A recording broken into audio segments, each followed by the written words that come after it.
ঈদের 2 রাকাত নামাজ এখন সরাসরি আপনাদেরকে আদায় করে দেখাবো, কারণ ঈদ 1 বছর পর পর আসে।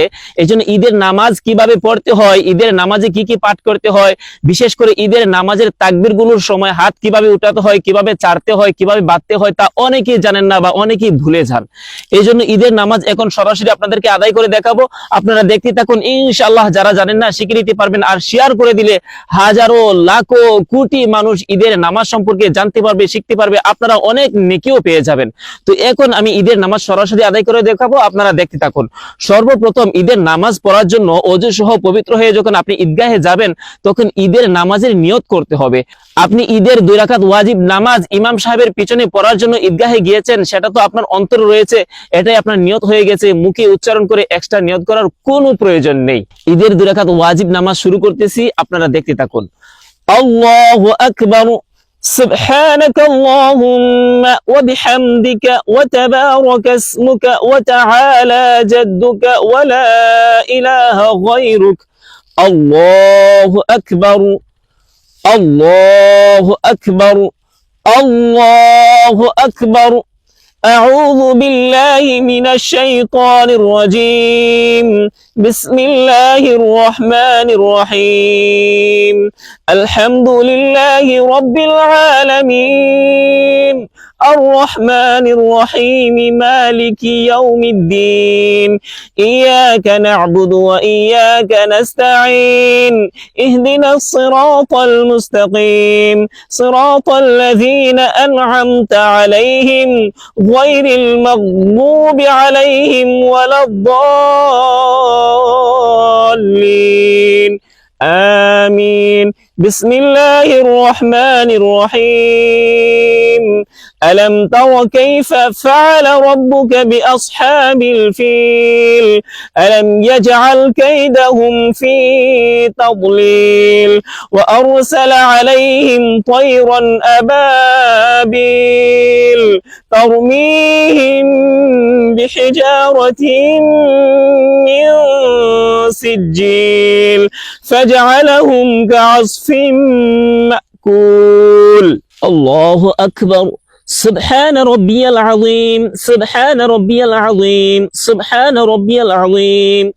سمع الله لمن حمده ربنا لك الحمد حمدا كثيرا طيبا مباركا فيه. الله أكبر. سبحان ربي الأعلى سبحان ربي الأعلى سبحان ربي الأعلى. الله أكبر. اللهم اغفر لي وارحمني واهدني وعافني وارزقني. الله أكبر. سبحان ربي الأعلى سبحان ربي الأعلى سبحان ربي الأعلى. الله أكبر. بسم الله الرحمن الرحيم. الحمد لله رب العالمين الرحمن الرحيم مالك يوم الدين. إياك نعبد وإياك نستعين. اهدنا الصراط المستقيم صراط الذين أنعمت عليهم غير المغضوب عليهم ولا الضالين. آمين. بسم الله الرحمن الرحيم. لإيلاف قريش إيلافهم رحلة الشتاء والصيف فليعبدوا رب هذا البيت الذي أطعمهم من جوع وآمنهم من خوف. الله أكبر الله أكبر الله أكبر الله أكبر. سبحان ربي العظيم سبحان ربي العظيم سبحان ربي العظيم. سمع الله لمن حمده ربنا لك الحمد حمدا كثيرا طيبا مباركا فيه. الله أكبر. سبحان ربي الأعلى سبحان ربي الأعلى سبحان ربي الأعلى. الله أكبر. اللهم اغفر لي وارحمني واهدني وعافني وارزقني. الله أكبر. سبحان ربي الأعلى سبحان ربي الأعلى سبحان ربي الأعلى. الله أكبر. التحيات لله والصلوات والطيبات. السلام عليك أيها النبي ورحمة الله وبركاته. السلام علينا وعلى عباد الله الصالحين. أشهد أن لا إله إلا الله وأشهد أن محمدا عبده ورسوله. اللهم صل على محمد وعلى آل محمد كما صليت على إبراهيم وعلى آل إبراهيم إنك حميد مجيد.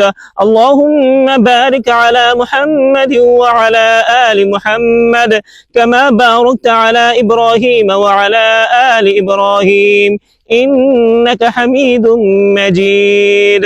اللهم إني ظلمت نفسي ظلما كثيرا ولا يغفر الذنوب إلا أنت فاغفر لي مغفرة من عندك وارحمني إنك أنت الغفور الرحيم.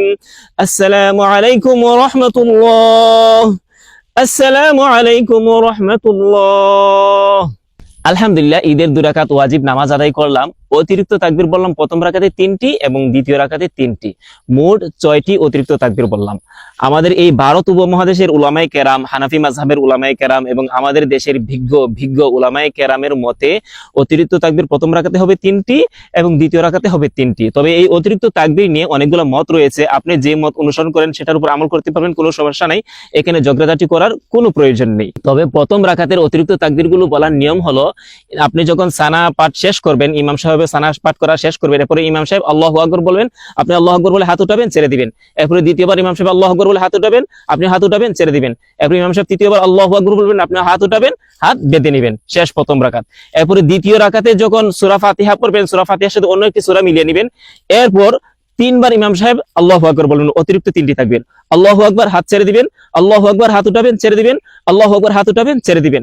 এবং 4 নম্বর বার ইমাম সাহেব যখন আল্লাহু আকবার বলবেন, তখন এই 4 নম্বর তাকবীরটা আর অতিরিক্ত তাকবীর না, সেটা হচ্ছে রুকুর তাকবীর। আল্লাহু আকবার বলে রুকুতে চলে যাবেন, ওই 4 নম্বর তাকবীরের সামনে আপনি হাত উঠাবেন না। আশা করি বুঝতে পেরেছেন। এবার শেয়ার করে দিলে ইনশাআল্লাহ হাজারো লাখো কোটি মানুষের উপকারে আসবে।